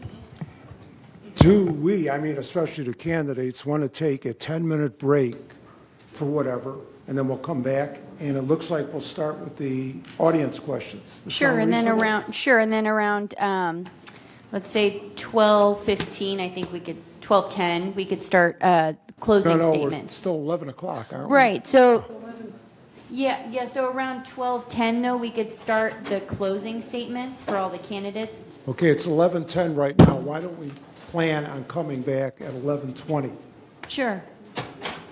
Candidates, we're going to break for 10 minutes till 11:20. So, all right, thank you. Thank you. You got it. All right, If you look at these audience questions. okay. So, in no particular Well, we're order. not, gonna-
Here we go.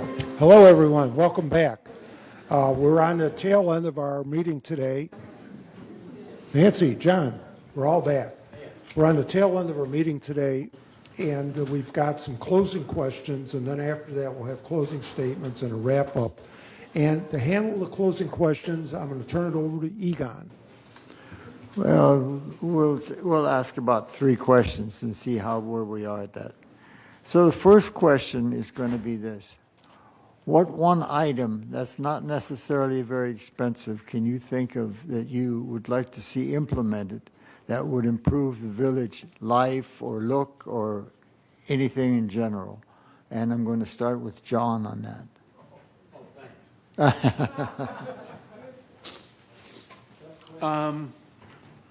that. Maybe a bar? No. Well, one item that's not expensive. Well, everything is expensive, and as soon as you say what item that's not expensive is going to be taking money away from the things that we're trying to do, so I would have to say nothing. Okay. Otherwise, we're taking away from what we already have in order to come up with this other, even though it's inexpensive, it's still taking away from. Okay. And what other amenities and what other things do we need that we can't generate from the audience, from the membership, from the directors? You know, an idea of a new project, a new club, a new something can come from anywhere. So I would have to say nothing. Okay, thank you. Nancy. No, thank you. Nancy. There are no wrong answers. My answer is, I don't know. A barber shop and a beauty salon? Okay, is that it? Thank you. Manahar. I would say something like a cafeteria where you can go anytime and walk in and buy some snacks or food, but it should be open whole day, and we don't have to go and go to the Club 19 or something, which is maybe is more expensive. So thank you. Thank you very much, Manahar. Carmen. One item I would like to add to the village, and it would cost absolutely nothing, be run by volunteers within the organization, but when the new resident comes into the village and they go over to the little room next to the resident services and they get their resident ID card, and they now have the key to their condo that they just paid $600,000 for, they have no clue how to drive that car. When they walk into that office, they take their picture, they issue them a card, and they send them on their way. And that customer, when you use the term customer, has been just given a big disservice because they have no clue what we're doing here. They have no clue what United is. Most of the people that move in here don't know whether they live in Third or United. They don't know how to use the website. They don't know how to navigate the residential service system. We have our resident portal is phenomenal. You can go in there and do all kinds of things. You type something in. I typed something in at 4 o'clock in the morning. At 8 o'clock the same morning, they showed up at my door. So if the new resident doesn't know about that resident portal or how to use anything in the village, I think we do a big disservice. So that's my take. Thank you, Carmen. Allison. I don't have one, but a dog park. Okay, thank you. Okay, next I'm going to go to one of the questions here from the audience, but I'm going to just reword it slightly. Will you, it said basically, will you support village bus transportation? And I'm going to say, what do you think the future of it should look like? And I'm going to start with Nancy on that. Well, I do support village transportation. It's in our DNA here. We've got an aging population. All us boomers are, I'm in, 77. I mean, all us boomers. And when I had all my shoulder surgeries, I took the transportation. My criticism of it at the time was I was on the only bus most of the time. So my message to the transportation department is we need to really be on top of our numbers. They don't have the smart cards or anything so they can see the utilization. So that's for that committee to figure all that out. But secondarily, insurance now, most of the insurance, Medicare, provides transportation. So we need to be working with that understanding so that we're saving money where we can relative to the transportation offerings that are in the general welfare through Medicare and people's insurance. And that would be for something for the transportation to investigate. In addition, I know that AgeWell is over here, and I've heard that they want to be integrated in our transportation system. And again, that's a committee thing. Our work is really at the committee level on these items. But yes, I support transportation. Excuse me, with respect, that is not the question I asked. I will enjoy these answers, but that is not the question I asked. Thank you. Yes, let me read the exact question just for the gentleman's edification. Will you suggest the village bus transportation? Will you support village bus transportation and oppose the current temporary truncated route system? They may not even know what you're talking about when you're talking about the town. May I take No, I don't think so. And the reason is for the decorum. So there's been I will explain it. There's been some routing of the current bus routes, and it has been said to be temporary, and we will go back to the full bus routes. And the question is, how will candidates have no idea if they're necessarily riding the bus what the temporary truncation is? So it doesn't make. So I'm just asking a question. What do you think? Do you support the bus thing? And what do you think the future of it will look like?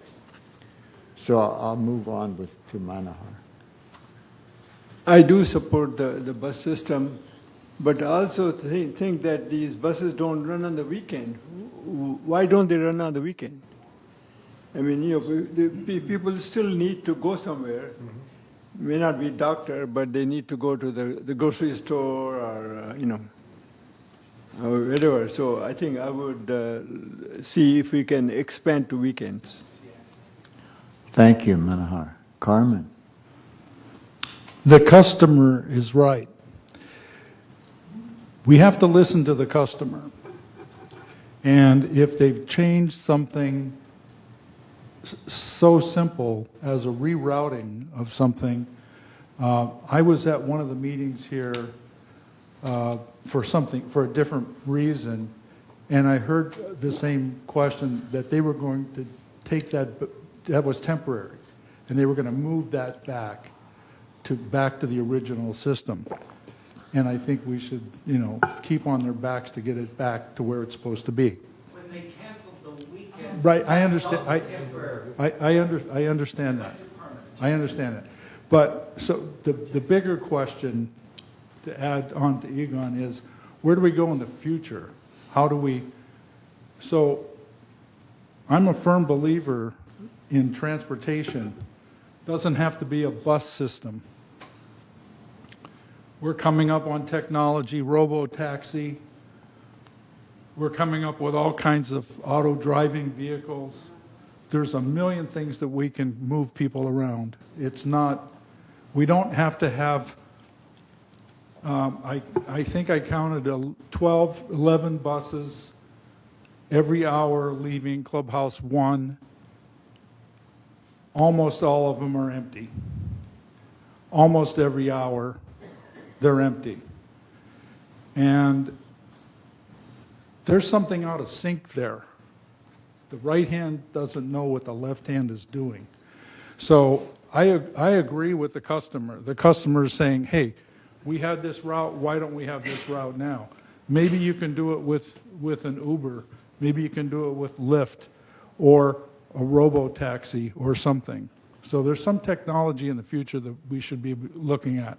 And, I'm sure that robo-taxi is going to be a heck of a lot cheaper than all those buses that are running 8 hours a day, 9 hours a day with union drivers, lots of fuel, lots of insurance, just ghastly expensive amount of money to keep those buses running. And they are empty because I live directly across the street. So I see the empty buses coming and going every day. So it doesn't make sense. But I agree with the customer. We need to do something. Thank you, Carmen. That's my take. Allison, same question. Yeah, I endorse what Carmen has said. We have to be customer-driven and data-driven and technology-driven when it comes to transportation. There are lots of alternatives out there supplied by insurance policies that we have, Medicare supplemental, that provide various forms of transportation for folks who need it. We also have a heritage system here in the village that is very dear to some of our residents. And we have to rationalize that in terms of its financial cost benefit to the community. There has been for a long time in the transportation department a person who acts as a transportation concierge who will counsel people about the best way to get around. And I think people should avail themselves of that service, of talking to someone. What's the best way for me to get to where I need to go and when? It's no fun to stand on a street waiting for a bus to come. If you could have a lift come right to your cul-de-sac, practically to your door, on time and get you. It's not a perfect system. No system, transportation system is perfect. We do now have a new head of that department, and we're looking for some great changes and results that Jose Campos can help us to formulate. So, yeah, this is another complex, not easily solved issue for GRF. Thank you, Allison. John? I think we've got a two-headed elephant here. Part of the problem, I agree with Carmen, that I see the buses are not being utilized. Well, that's a concern to me because is it a waste of time and money and effort? At the same time, I agree that this community has a need for transportation possibilities. One recommendation I would have is why aren't the bus routes up on the website so that people can see where they go, what the schedule is, and know if I wanted to get a bus, I have no idea how to do that. I haven't looked into it. I haven't tried. There's no place where I have seen communication on this.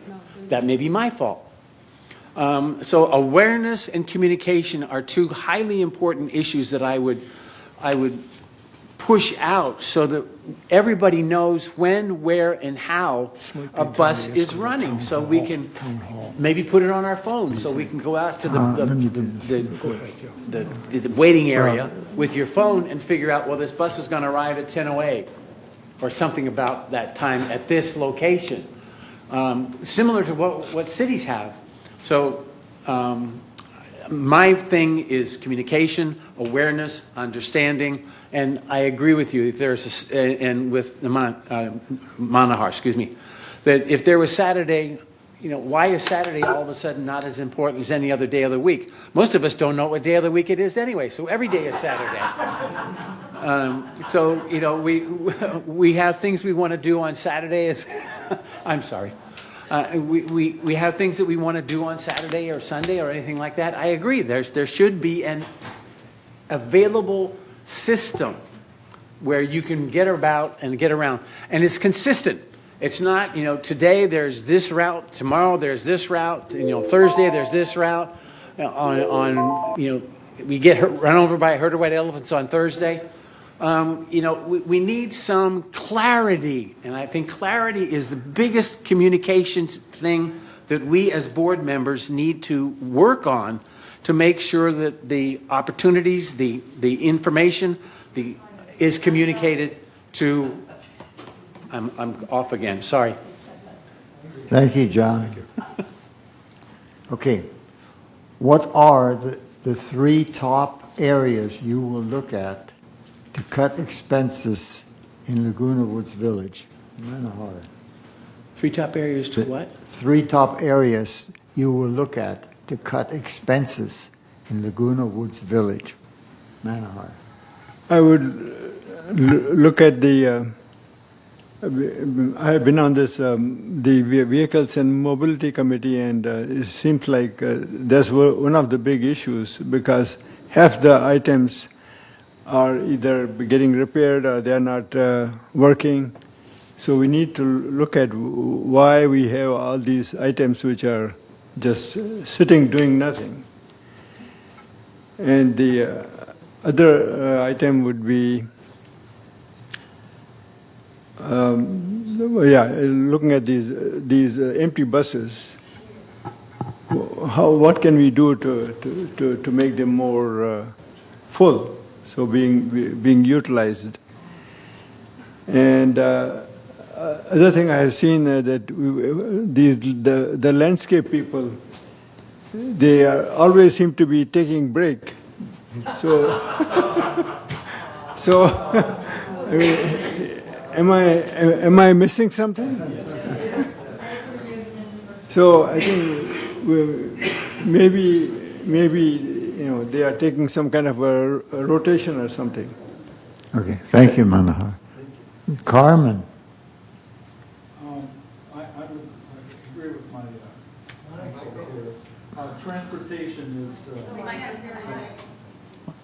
transportation is a huge expense, and I think it just needs to be addressed. I'm not saying take it away. I just think there could be better ways of doing it. That's number one. The second thing is, I know this is going to sound really, really weird, but I lived in Fullerton for a long time, and they have an arboretum there, and they have beautiful trees, and it's university level arboretum. But once you leave that arboretum, which is like a half-mile square, it's just the wilderness. The trees are everywhere. Fullerton is the city of trees. Fukuoka, Japan is the city of trees. And once you leave the arboretum, you go to the golf courses and the streets and all that. They don't manicure the trees. They only do that in the arboretum. Each tree in our village is treated. There's 35,000 trees. Each one is treated like a work of art.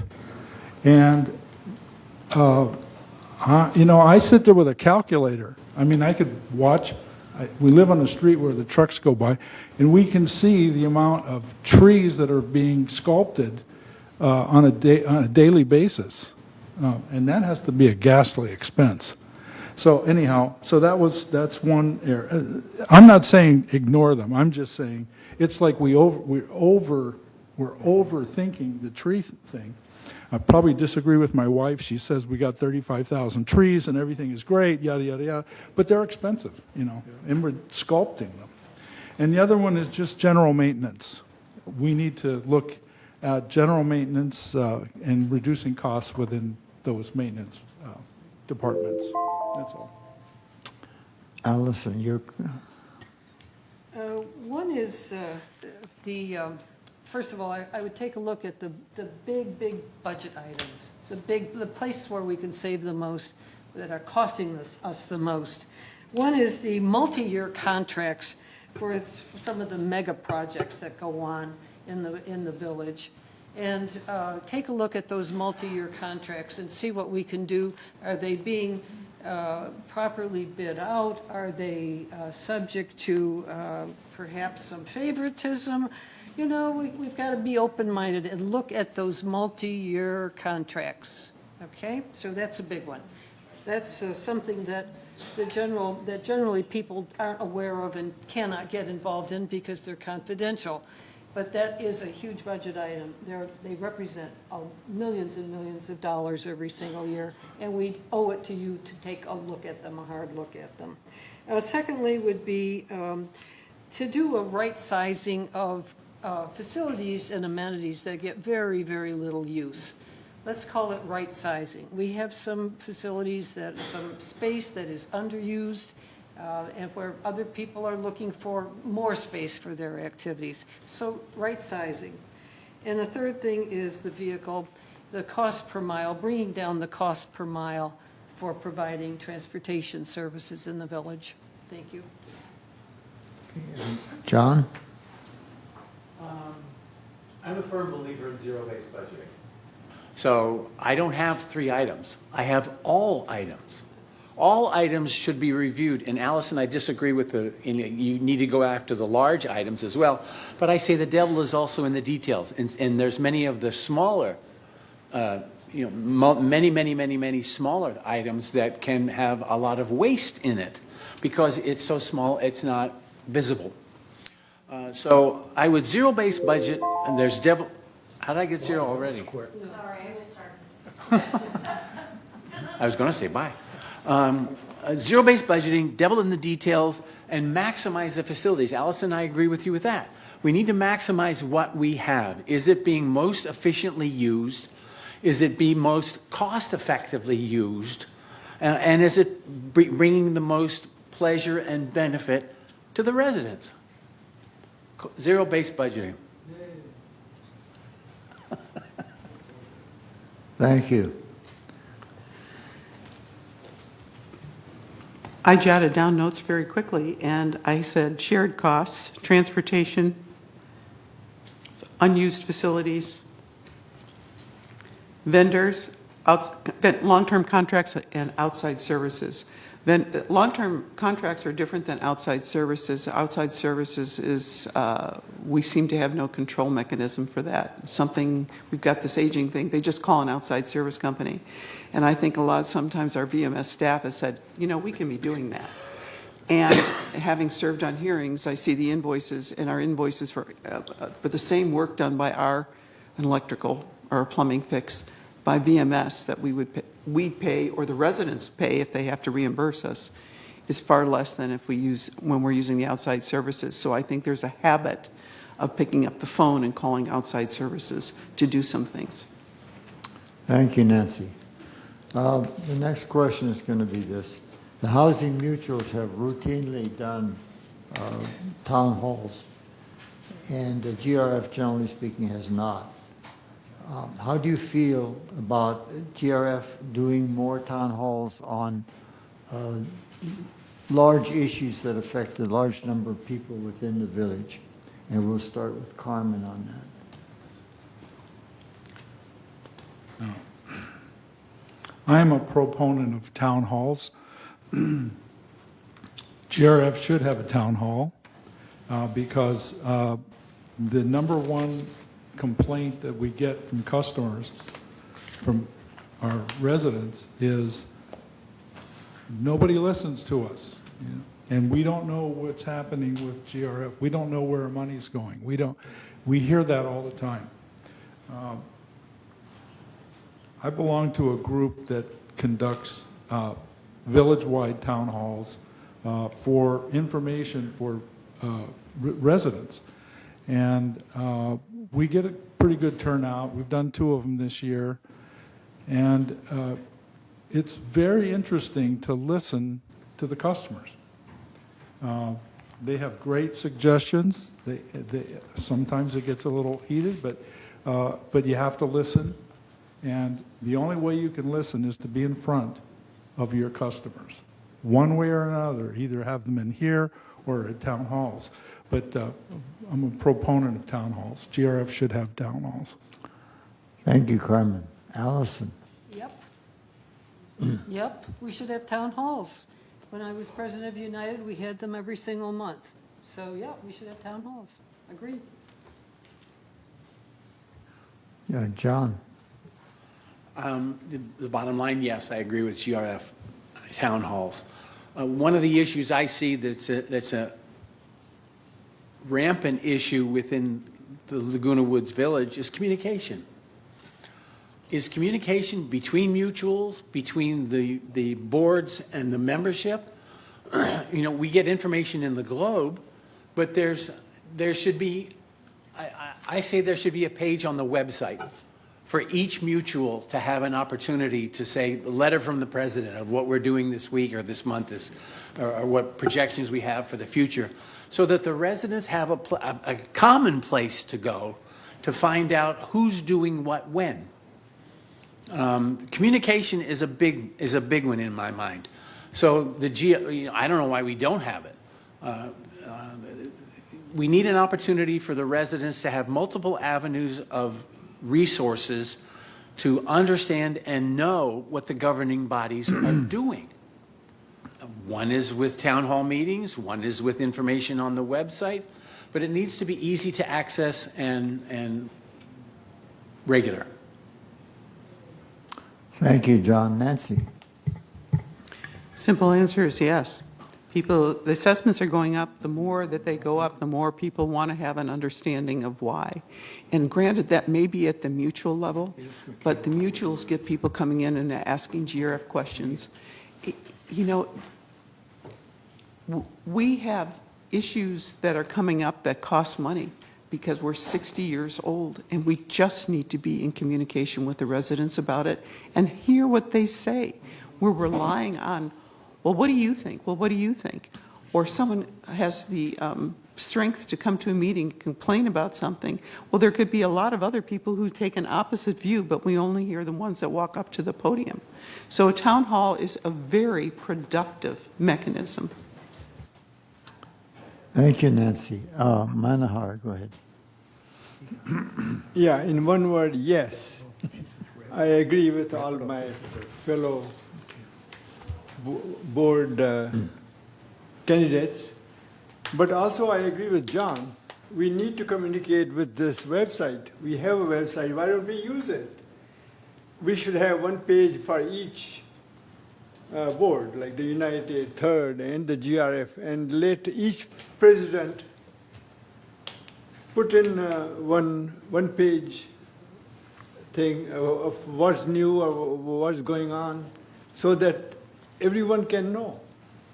We don't have to use the Globe or expensive U.S. mail or email to do that. I think that's a very good idea. So we should use our website and the town halls, of course, as necessary, whatever is more effective. Thank you. Thank you. Thank you very much, Manahar. Okay, what we're going to do now is move on to closing statements. And you have 2 minutes to give us a summary of your aspirations with respect to the GRF board. So we'll start in the opposite order that we started the whole thing with. We start with Allison and let John have 10 whole minutes to think about his answer. Allison, please. What's your question? My question is, what club or activities have you done in the village? What clubs do you belong to, or what are your activities in the village? You're going to be on GRF, which handles those things. I want to know if you have been involved in a club or an activity. Thank you. We really do have to wrap it up, Maggie, but Maggie has a vote. So what do you think, Michaela? Why don't we give each one? Yeah, that's there's good. time. There's Good time point, for good one more point. question. There is time for one more question. Okay. Pardon? There's time for one more question, and then we can get to closing statements. Okay, well, you all heard what Maggie said, so we'll start with Allison. Go ahead. Okay.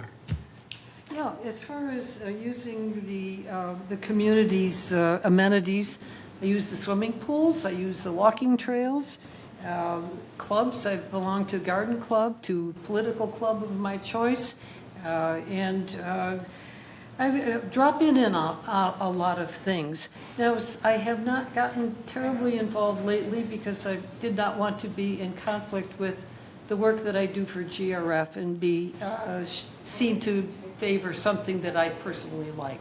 So that's my story. Thank you. Carmen?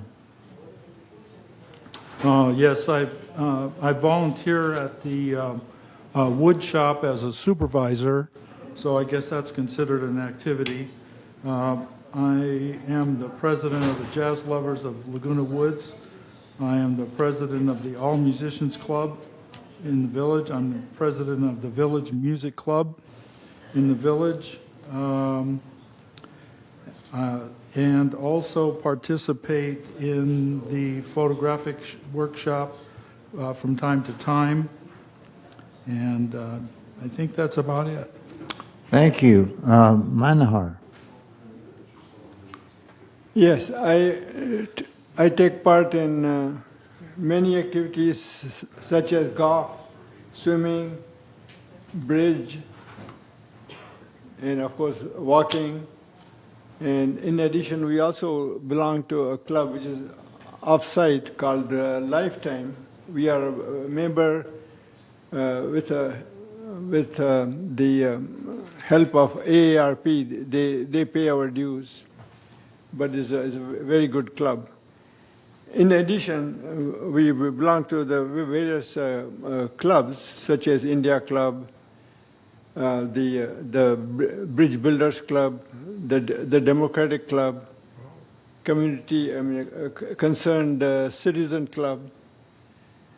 I think those are the main. And plus we try to attend all the functions we have here, like we had the Unity function, we have one function coming up in November, and so forth. Thank you. Okay, Nancy? Right, I can't participate in sports anymore, even swimming, so, that's hard. So walking is it from me personally, but in terms of clubs, over the years, I enjoy the Good Government Club, the equestrian. I've been a lifelong equestrian, and I enjoy all the the hosted activities in the village. There's always something going on that you can go and see, whether it's a movie or something at the PAC, so on and so forth. Clubhouse 4, I've taken innumerable classes over there that, relative to Clubhouse 4, from the Needle Arts to the Camera Club, and support those groups. And in the Writers Club, I was an officer, and I'm not presently. And basically, working on the mutuals is a lot of work, and it takes a lot of time, and with all the committee assignments there too. So to me, that feels like I'm participating in my community and making social connections and learn about all the other activities that I may not be participating in. For example, golf. Thank you very much. John? Okay, my participation has been in enjoying the gym, enjoying the pools. I've been on the Theater Guild board, and I've been in many of the plays. Archery Club, I'm on the Disaster Preparedness Task Force Coordinator for Part 3, and Baby Boomers. Thank you. Okay, we'll now go ahead and start with the summations. Again, there are 2 minutes each, and as we were going to start before, we'll start with Allison. And we'll work clockwise, sorry. All right, in closing, I can give you a summary of what GRF Board as a team has accomplished so far this year. We're a working board of capable, respectful volunteers. Everybody brings their talent to the table. Meetings are well-run and productive. A massive, needed, vital fiber infrastructure program project is advancing daily after many years of work by many people. The tough 2026 business plan Managed to keep the increase in monthly assessment for GRF expenses to 10%, which is half of the legally permissible rise. We've done deep dive studies and research into solar energy alternatives, charging stations, process automation, new revenue sources, property reuse, and vehicle audits. Those are underway. Some are yet to come. Some are work in project or in revision, so stand by for more information on those. The management services agreement with VMS has been revised and is in the review process. GRF United and Third shared success in the Unity Festival, a template for village cooperation. In summary, I'd like to keep at it. I'd like to keep doing it. I do the homework and the preparation. I show up. I show up on time and prepared. I allocate the time and energy that it takes to serve. And now I respectfully ask for your vote in this important election. Thank you. Thank you. Allison Carmen. Thank you. My wife Dorothy and I moved into the village 8 years ago, almost to this day. It was October 25th, 2017. It was also our 14th wedding anniversary and also the hottest day of the year as we downsized from our home in Costa Mesa to Laguna Woods Village. 2 major events on the same day, and we haven't regretted the decision to move here. The village has provided us with so many opportunities to live productive and enjoyable lives. I've lived in Orange County all of my adult life. I've raised family here in the Orange County and attended Saddleback and other OC colleges. So why volunteer as a board member for the community? It's simple, to give back to the community that continues to give us so much joy. But more importantly is to provide a fiduciary and fiscal responsibility to the community. The village is no different than running a business. Control budgets, seek innovations with the latest technologies, and meet or exceed the expectations of our residents, and at the same time adhere to the GRF trust and bylaws. It's a huge task, but with the excellent teamwork and talent of dedicated board and committee members, makes it worth the effort to keep the village running in good order. My background in owning and operating small and medium-sized companies, as well as managing larger sales and marketing firms, provides the experience needed to build the teamwork to solve complex problems. Teamwork and consensus building, as well as leveraging emerging technologies and government subsidy, is the only way to succeed in business. If elected, I plan to work with all directors, committee members, mutuals, and residents to keep the village running on budget. It takes a village to run a village, but it takes dedicated board members to make that happen. And I will be that dedicated board member. Thank you. Thank you, Carmen. Manahar. As I said earlier, I have worked with 2 HOA boards in Michigan. And my goal again is going to be to keep the village affordable and enjoyable for all the residents. I promise to use my previous HOA experience to bring the fiducial responsibility and financial accountability to the village. So, and my main focus is going to be communication. We need to communicate with all the different boards as well as VMS. And I hope you'll give me your vote. And thank you for giving me the opportunity to serve on the GRF. Thank you, Manahar. Nancy.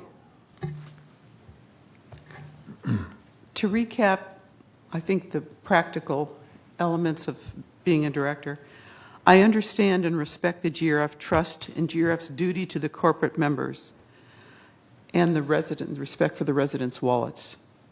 I defer to the law and council when and where appropriate. My community's welfare and interests run deep. I have demonstrated I'm loyal, dedicated, committed, collaborative, and hardworking. I come with committee and governance experience. I value process and governance.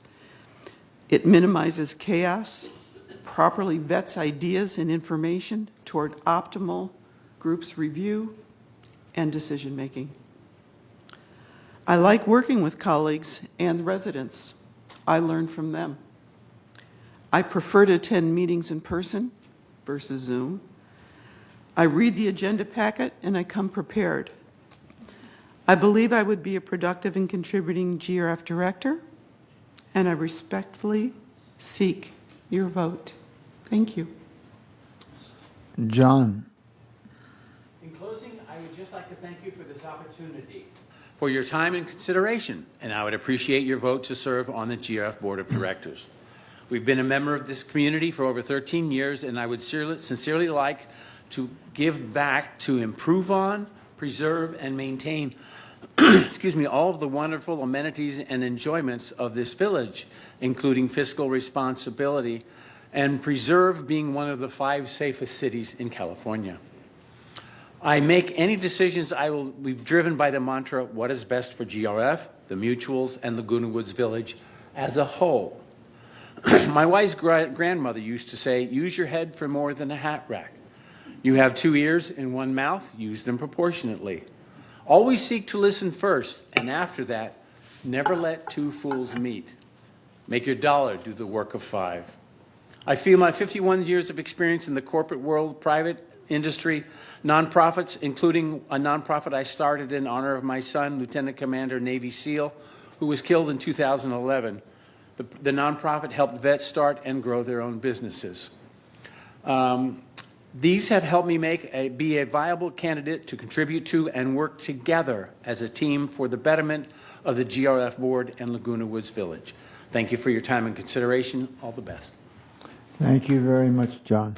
Michaela, would you please read Jeannie Costello's closing remarks? Yes, happy to. She stated, my commitment to you, I'm of the opinion that life here in Laguna Woods Village is great and it can only get better.